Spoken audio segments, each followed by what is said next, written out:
Hi guys, welcome if you're new and welcome back for the people who've been listening to the Young podcast. Thank you. I know kuna watu kadhaa that they sent me that they're listening to my stories and zinawabamba here and there. And today I wanted to cover a bit of the feedback that I've gotten back from people who have listened to the story that I shared earlier. It's in 3 parts.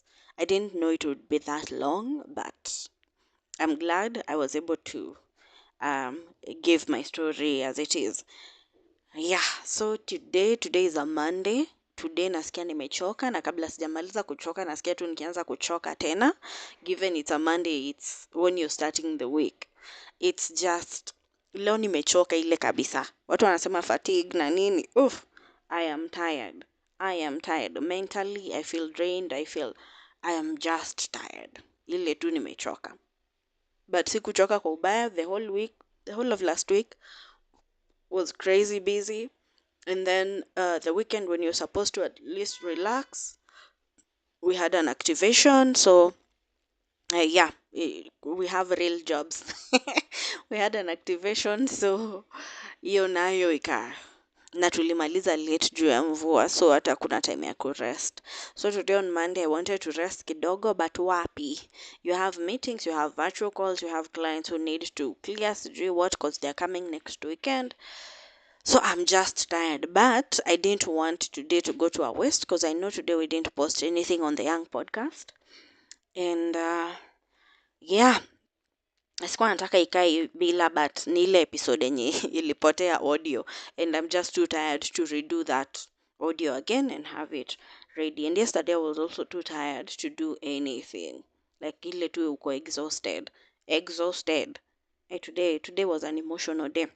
Anyway, today the topic for today after rambling, the topic for today was like I said, I wanted to react to the feedback I've gotten from different people who've listened to the story, na what my thoughts are on this. And also towards the end, I'll make sure I've mentioned a few things on the reason why I didn't want to talk about this topic, gauged on the feedback that I've gotten. And please remember, even when I'm giving these stories, even when I'm giving my feedback, no matter what the scenario is, I'm just giving my point of view of everything that happened around me. Enye ilifanya I got to the point where I got to. And nakwambia, I'm not sure why, because every time I start recording, ni kama kunaanza kuwa na competition ya who can be the loudest. I don't know if it's skia. That thing wasn't making noise for the whole time I've been sitting here. But saizi hadi gari zimeanza kutoa alarms and whatnot. Anyway, like what I was saying was, my story, giving my scared sufuria za watu ndio zimeamua kuanguka.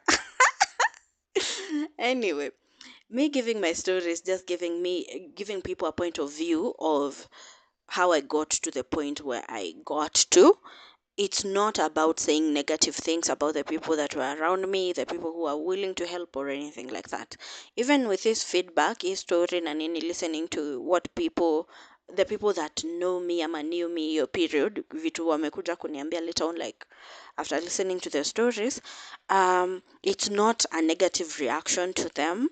I'm just planning to expound on a few things here and there. Na sasa hiyo ndio itatuguide to the point where I really I didn't want to have this discussion.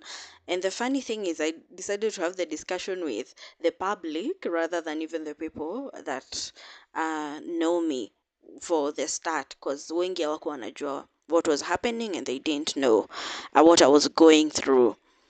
So yeah, I think that is that. Now the first one imekuwa after listening to the stories on YouTube. By the way, we are on YouTube, we are on TikTok, we are on Twitter, we are on podcast, Spotify. The challenge imekuwa Instagram. I don't know why they don't want me to open an account on Instagram. But anyway, we are on those sites, all of them. Na kuna my friends from the different sites wamesikiza and then they got back to me. The first one was, you don't look like someone who have gone through the things that you're saying. And You don't look it. And the funny thing is, even when I was going through depression, I think hapa sasa nita combine vitu mbili. I think the other challenge was when I was going through it, to a lot of people, I didn't come off as someone, like I said in I think episode 2, Amani 3. Yeah, like the depiction for what depression is in society, you have to be gloomy all the time. You have to be wearing like 94 jackets. I'm not saying I didn't wear them, but it wasn't a constant thing that to the point that someone would notice, huyu amevalia jacket kumi na kuna jua.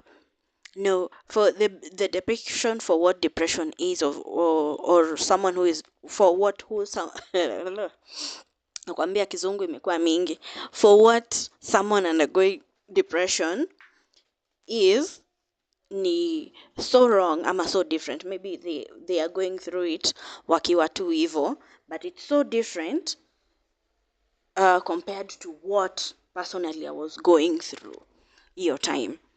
Like it was so different. That's why a lot of people, oops, a lot of people wanasema haukai haukai kama mse alikuwa ana go through that. You don't look like someone who was depressed. Even during that period, I never looked like I was depressed. And kitu yenye tulikava last episode ni ina mask. It masks. Depression masks itself, ama it masks you. So even the people around you will not even notice that you're actually going through shit. They won't. So hiyo ndio ilikuwa the first one. Kuna dem alikuwa ananiambia, like listening to that and knowing who you are, I'm like, these two people, these things are not clicking. And in my mind, I'm like, do you realize just how crazy that is? Because even personally, I couldn't believe I was going through your depression. But also knowing the inaitwaje ile zile vitu za huko ndani, intricacies, ama the intricates, the intricate details of what was happening in my life, even being here is a gift. So hiyo ndio ilikuwa kitu ya kwanza. You don't look like it. You don't look like someone who have gone through the things you said you're going through. And a lot of people around you will not look like they're going through depression.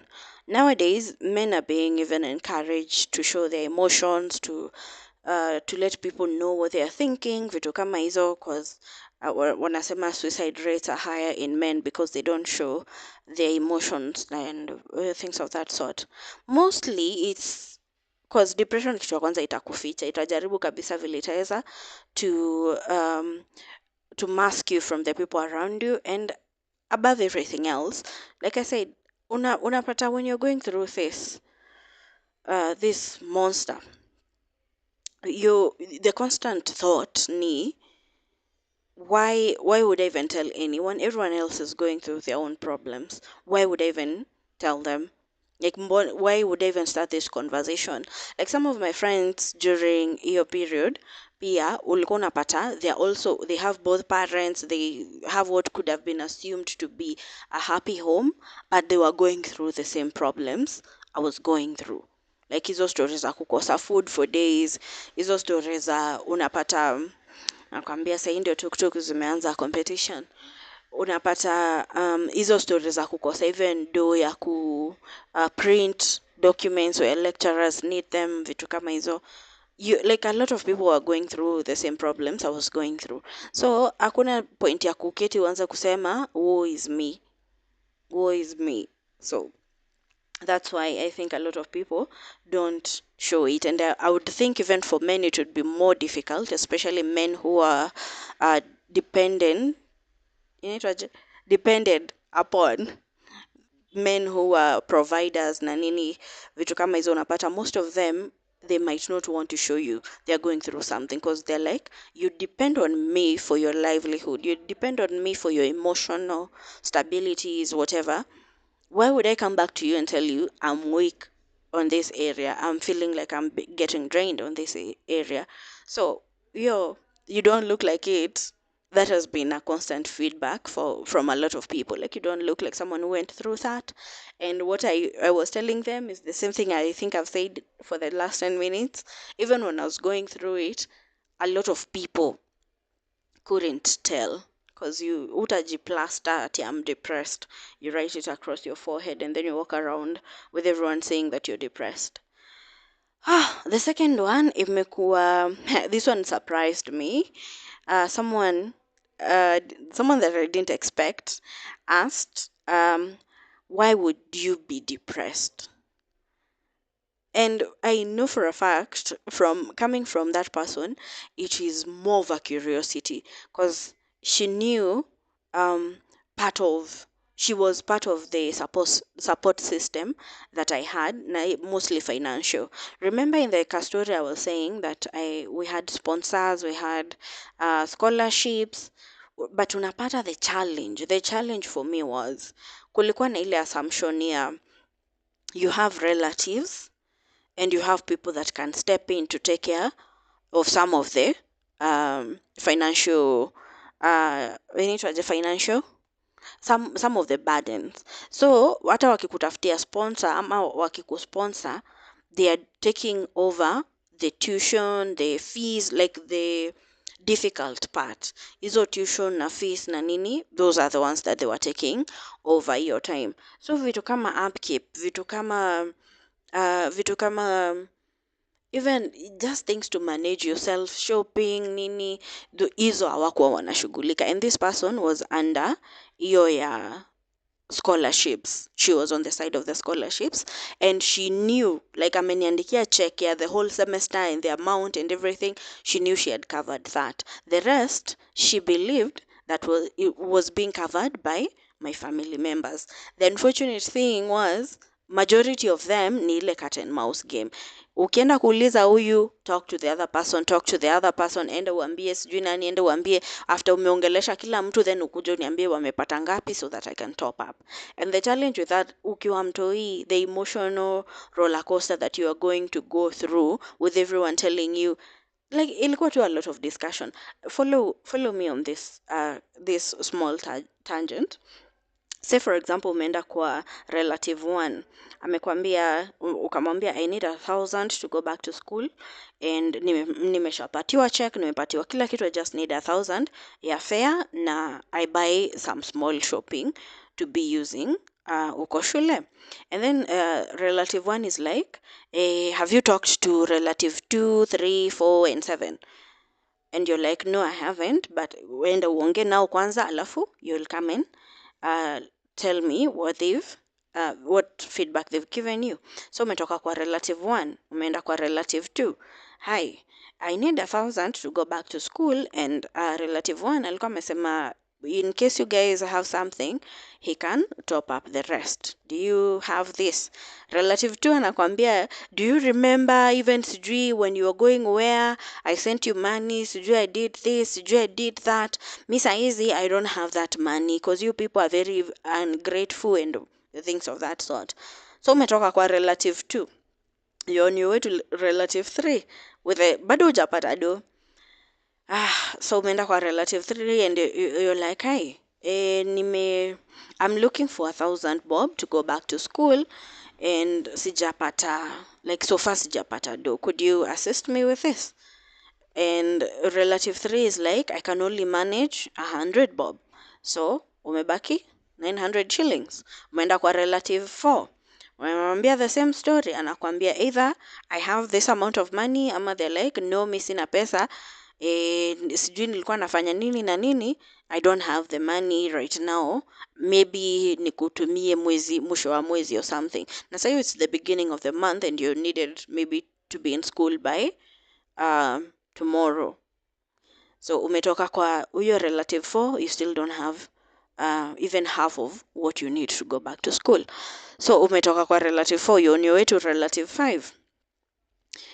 Can you imagine in between relative 1 to relative 2, the emotional, the anxiety, the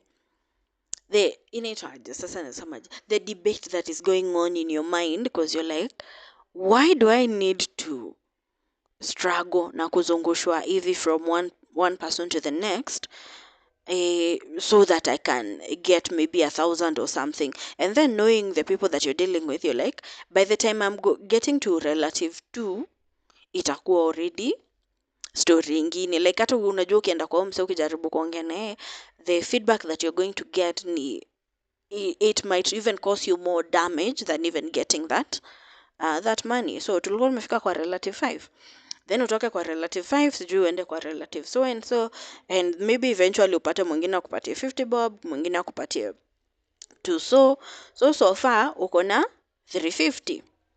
Remember, your target is 1,000 bob, and me being the person that I am, this 1,000 bob was the least amount of money that I needed. Nile nilikuwa najua without this I'm not going to school. Nilikuwa nahesabu like shule nilipe fare ya maybe 4 so, then nifanye shopping ya 6 so. Na hii shopping ya 6 so ni zile vitu sana naweza semaje, the essentials, like you can't do without. Ni ubuy pads, ubuy maybe 1 or 2 panties, then you buy soap. Na the other one was, hata kiwi sikuwa nashindania nikibai sana.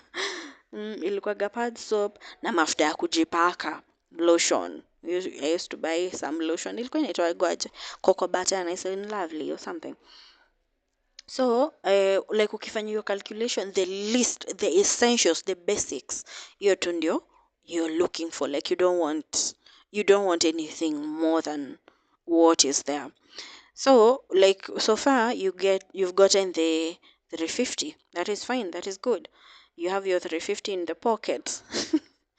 Now you go back to relative 1 and you're like, yes, I've talked to so and so and so and so, and I've managed to get 350. And then this journey back from these other relatives, you start getting hopeful, like I've been able to get the 350, maybe he's going to maybe double it, maybe akupatie 350 pia, ama akuongezee tu zifike thou, like you uko na ka hope like you're going to get something out of this. So you're on your way back na nini, you get back to relative 1, you're like, nimeongea na so and so and so and so, and I've managed to get 350. And then they're like, hata nimekumbuka sijui once upon a time they went above the water, below the mountains and whatever. And then they're like, saizi sioni kama nitaweza, cause you didn't talk to sijui who and who else. You go to tell your brothers, cause hata hao tuliwasomesha, so go talk to them so that you can get the money. And then you're like, before I even came to you, I knew I had brothers and I knew I could ask them for money. Don't you think I would have already, if I, instead ya mimi nijitoche going to all this journey to only get maybe to be demoralized, wouldn't I have just gone directly to them and asked them for the money if they had the money? But anyway, you're still there, you're still humble, you're still hoping. Sasa ni story ya kwanza kubeg, please, sijui nini, please ni you, eventually maybe afunguke akupatie kitu kama 200 or something. So right now you have 550 shillings. And that's how most of the time ulikuwa unapata when I'm going to high school, I've paid my fees, imelipwa yote in full to the last penny. Maybe hata nimepatiwa check ya 30k na fees ni ya 20 something, like it's paid in full to the last coin. But sina hata shopping, because imagine uko na 550 mbele na nyuma, transport pekee na ni back to school, so you can imagine how crazy it could get. It's around 400 shillings. Sometimes ilikuwa inakuja hadi 3 so sometimes ilikuwa inaenda chini, but hiyo ni transport. Na most of the time when I say transport ni ya to and fro, because unajua hata ukifika shule and then you go, you don't get the money back, the money to take you back home, chances are no one is going to send you the money. Like you can't count on it. So ni lazima ukuwe na hiyo spare kurudi home in case shit happens. So kwa hii do yote yenye ulikuwa unahitaji the basics, your 1,000 bob yenye you are to do the basics with, you only have 550. and then you deduct your fare, you only have 150 shillings. So what are you going to buy with this 150 shillings? Unaona how tricky it could get. So for this person who was asking, why would you be depressed? That was, hiyo ndio ilikuwa the main reason. Like, I have, hata when I was at Chuka, I was still, hiyo ndio time niligongwa na depression. I had, my fees was paid for the whole year. Like the whole year I had cleared the fees with a check. Like it was done. It was already done. I didn't need to do anything else when it came to my fees. The problem was hostels. Hiyo story nilikuwa nakupatia kwenda kwa relative 1, 2 and 3 mostly ilikuwa when I was in high school, form 1, 2 and 3. So ukiingia campus ni hostel, ni food, ni nini, hizo vitu zote. So unapata ile basic yenye ulikuwa unataka ile 1,000 bob that you needed to go back to school, now you need 1,000 roughly per week. Na hiyo ni ya basics. Basics. Someone who's been to campus, they can tell you this is the basics. They are 1,000 bob. And the reason I keep saying 1,000 bob, I said in the other episode, ni sikuwaga na smartphone. So most of my money used to go into printing. When you lecturers wakipatiana hizo assignments na nini, you need to print them because you don't have the phone to be using. So yeah, that year, why would you be depressed? They were looking at it from that angle. Like already you have everything that you needed.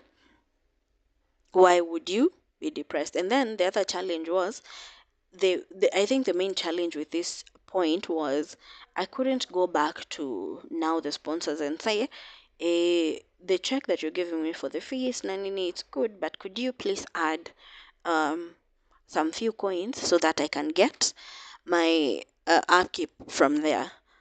Hiyo ni kitu ingine ilikuwa inanitrigger sana, ilikuwa inanifanya nikuwe anxious because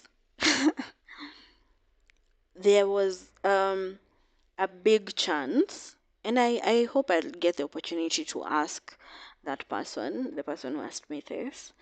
There was a big chance they would have withdrawn their support because the agreement was, we support you when it comes to your academics, when it comes to tuition, when it comes to anything that you need to be in school, uniform, nini, pencil, whatever, anything that you need to be in school, they will take care of it. But your family is supposed to take care of the rest. That was the agreement. So if your family is not taking care of the rest, my thinking, maybe it would have been different if I told them, but my thinking was, if I raised that issue and told them that this is what is happening, I'm not getting support on this other side, ingeanza create stories zingine za mimi sikuwa nataka hiyo time, like nilikuwa naona tu zitaniongezea stress. Above it all, unapata even now, I'm sure a lot of people that maybe relatives or close friends, but mostly relatives, would be like, but we helped out. We were helping you out. So I can imagine even back then, if I had gone to them and said, I'm not getting support back at home, I'm not getting assistance from the people that are supposed to assist, itakuwaje? Because itaanza create stories zingine, and then eventually you end up being told you're the one who is lying. So when it came to that, I was like, no, let me just step back. And I'm sure a lot of people, maybe in high school or campus, they would think, because you had everything, like watu wakifukuzwa waende home, aufukuzwi, watu wakifanyiwa nini, nothing is happening for you, they would think you had everything else sorted out. But no, no, no, no. A lot of things were not sorted out. A lot of things were just zilikuwa tu hivyo. They were just crazy and chaotic. So the other one was,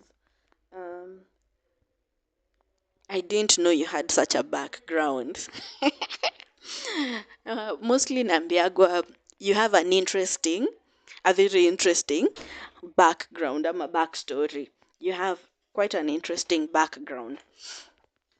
And yeah, I think a lot of people do have interesting backgrounds. It's only that, like I said, you won't plaster yourself with where you've come from, or where you the person tuseme kama mi vile nimelelewa kwa orphanage, nimelelewa like I've grown in different type of environments, but yenye imekuwa the most, inaweza semaje, the constant one, cause ni since I was I think 10 years old to campus ni orphanage, like the rules of an orphanage, the nini of an orphanage, hizo vitu zote zimekuwa mostly from uh, like that is my story, but I won't walk around with a t-shirt saying I was raised in an orphanage. But most of the time, what I do nowadays, whenever I'm interacting with people, na nini, see the first meeting or the second one, unless it's really relevant, it's normally in our interactions, I'd be like,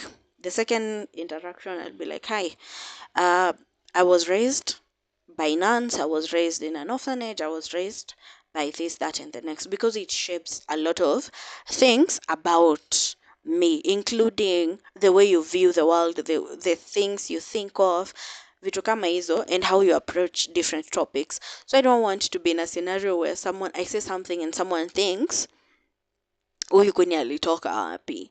Like I want to give you my where my thinking came from. I'm not even ashamed of that.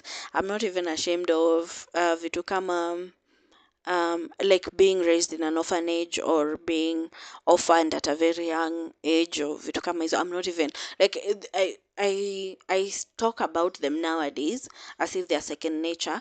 But for me, whenever I say something to do with being raised in an orphanage or being orphaned young, it's usually a reminder of how far I've come, so that I don't start feeling depressed again. Like how far I've come, man, because it has been a journey. So yeah, I didn't know you had such a background. A lot of people have given me that feedback. I didn't know, and it's okay to not know, because even me being who I am, I don't know about a lot of people's backgrounds. I really don't. And saizi I can say I'm trying to be intentionally conscious of every interaction I'm having with someone. So si ile tu unawajudge tu kwa face value and you think you have everything figured out about them or how they approach things or things of that sort.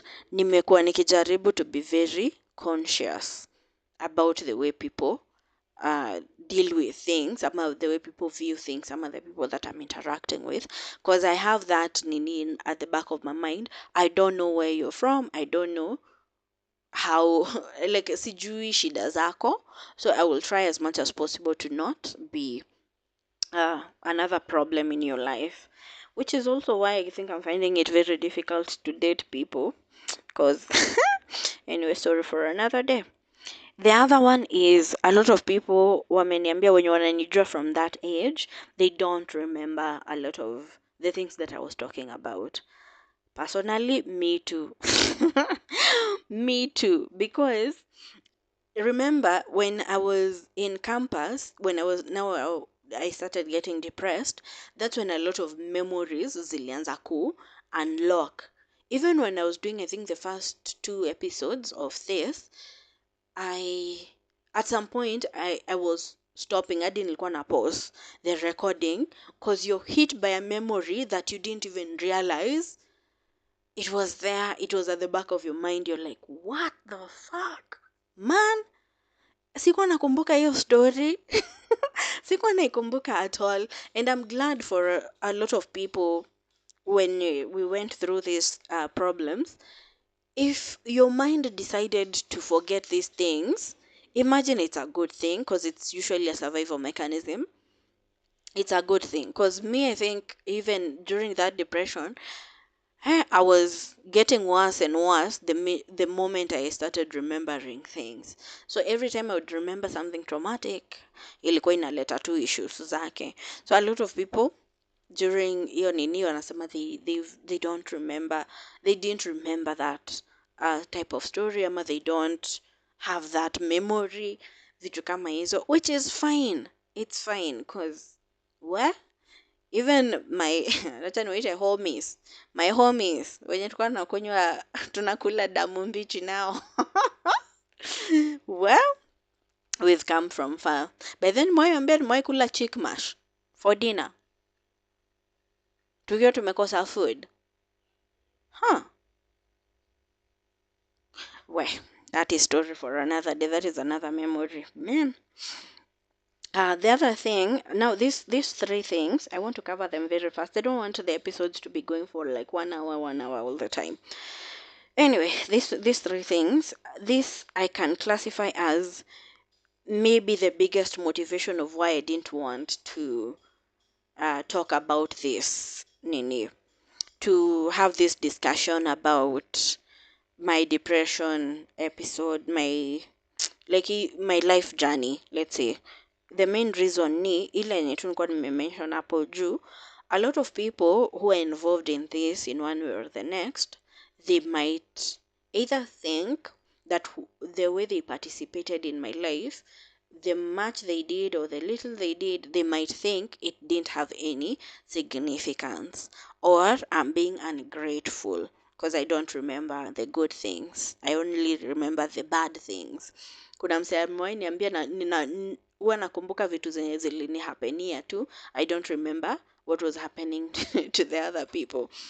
And I'm like, at this moment, when I'm giving this story, I'm giving the story about me, my point of view of the things that were happening, and how I got depressed.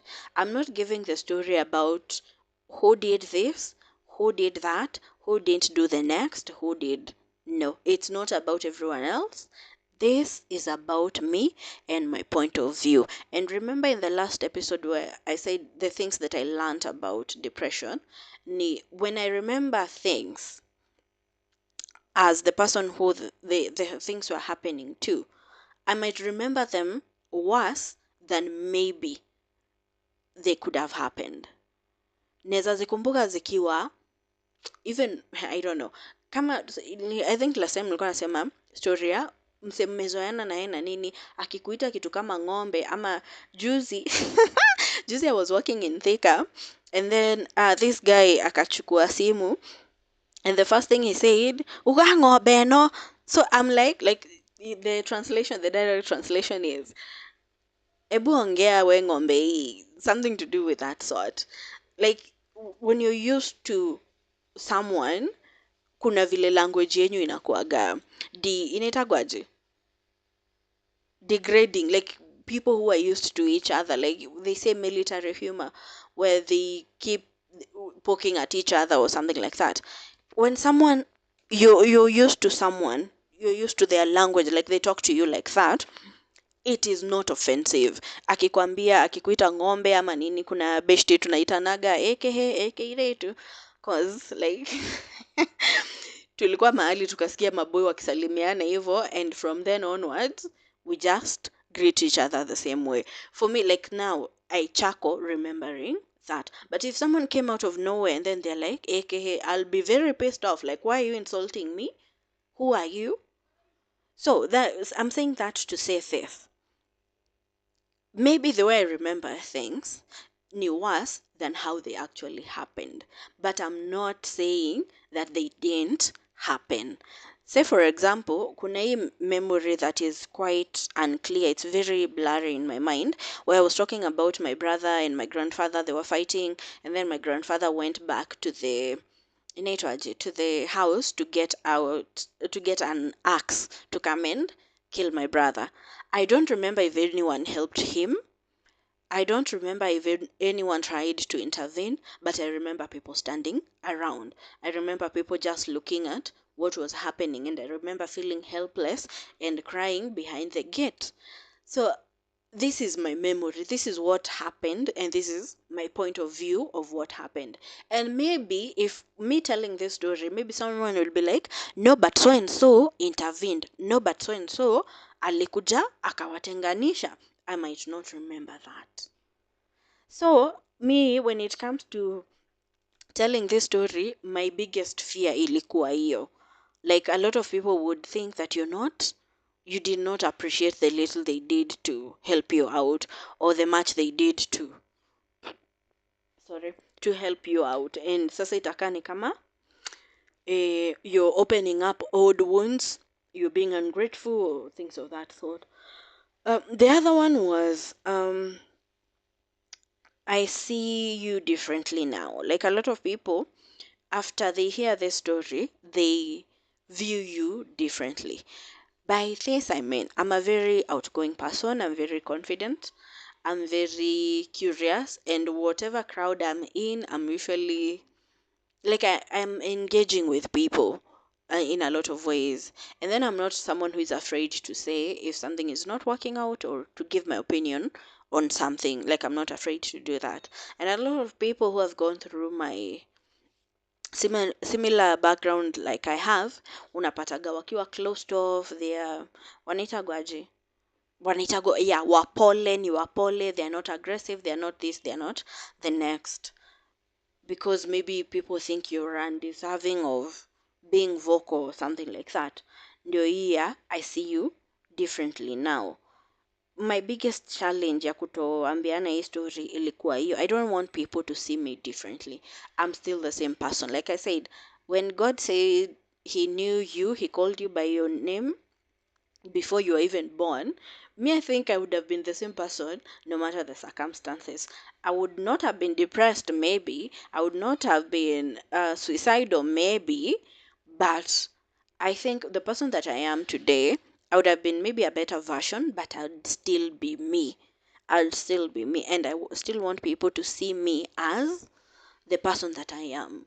In his story, this is just part of my life growing up. Kuna watu wanasemaga about childhood na nini. I don't like mine, but I can't also say that it was all bad. It was very good. Hata hiyo ndarago yenyewe yenye nilikuwa nasema, even going back depresses me. I still have very great memories of playing with kids in Daragwa, like running in the forest, going to fetch firewood, falling in the rivers with the firewood. Like, I have very beautiful memories of the place and of my childhood. I nili enjoy, siwezi sema ati nili enjoy the instances where I forgot what was happening around me, where when we were hanging out with friends. So hiyo ndio nimenotice watu, like, I see you differently now. Yeah, I know. I know your perception might change.